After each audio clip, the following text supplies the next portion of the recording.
Hi, I'm Linz. Welcome to Becoming Everwell, a channel where we talk about the ongoing journey of becoming. In today's life learning episode for Midlife You, we are talking about choosing the summer state of mind instead.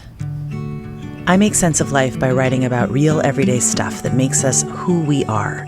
Some of these snapshots are fun, some are more serious. Maybe they'll open up something in you too. Let's grow. Since becoming a mom, summer's beginning tends to trigger a surprising sadness for me. As a parent whose professional rhythm is largely determined by my kids' schedules, the transition into summer, with no school days to rely on, jostles my inner operating system and rearranges my flow. So as the season that I long for all year finally shows up, a peculiar shadow casts on my spirit, like a forgotten birthday. As much as I want to jump right into the deep end of summer's magic and be all in with my kids, I love my work, so I've historically struggled to adapt to the transition. But last summer, for the first time, I am so happy to tell you that after promising myself that I would prepare to go about it differently, I'm happy to report that I did claim a revised outlook by successfully taking on the summer state of mind out of the gate. So, this post is especially for you if you're full on with your kids, even if you're balancing work, and you've struggled to settle into summer shift. Tip number 1, begin by clarifying your desires. I reflected on this question. What do I want as I imagine summer? I noticed 3 previously subconscious desires of mine. 1, I'd wistfully anticipate that sensation of carefree leisure and independence that hangs on from childhood remembering, and I'd imagine having ample time to myself. Number 2, I'd dream up all the ways that I could be the chief fun maker for my kids during their 10 weeks out of school. Projects, picnics, gatherings, adventures. I'd imagine and want it all. 3, I'd lasso the hopeful feeling of an approaching summer break and designate summer as my prime opportunity for self-improvement and productivity on a massive scale. To get in shape, declutter the house, learn to love cooking, update all the scrapbooks, master a skill, write a book, you name it, I'd imagine it. Anyone else with me? Tip 2, give yourself a reality check. Be your own best friend and balance out each desire with a healthy dose of optimism and realism. Here is how my mind approached this step. Objectively, all of my summer desires are great desires, but combined, they're full of contradictions. Most notably, lofty goals and carefree leisure by design are conflicting ideals. And further, momming in the summer, especially if you're without childcare support, is a full-time gig.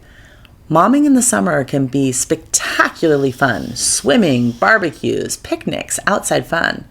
But a side effect is that all that comes with preparations and cleaning up, and it's all-consuming, which conflicts with ample time to oneself. Expecting to fulfill all of your desires without a reality check can be a recipe for disappointment. Tip number 3, choose your perspective on summer. Summer for families with school-age kids is about 10 weeks. It's a long time and a short time, depending on how you look at it. Choose your outlook. Is this a huge stretch of a season? Or is this a blip of time in the raising of your kids? From my experience, choosing the latter is a fast track to living the season with gratitude. Tip number 4, break your summer into parts. Previously, I'd embrace carefree summering and think of the season as a blank canvas. But I've found that forcing spontaneity contributed to my prolonged immersion into the summer state of mind. As you well know, we grown-ups have responsibilities of work and home that persist, so we must get intentional about carving out the space to establish the summer we want for ourselves. To better serve myself, as mom, who also wants an authentic summer state of mind, I made a low-key map that accounts for my summer path alongside my kids' paths. On a single sheet of paper, I made a row for each of our 10 weeks of summer and labeled them weeks 1 through 10 with dates. Then there is a column for each family member. I began by filling in the different endeavors for my 3 kids. Then I added in different goals and delights for myself.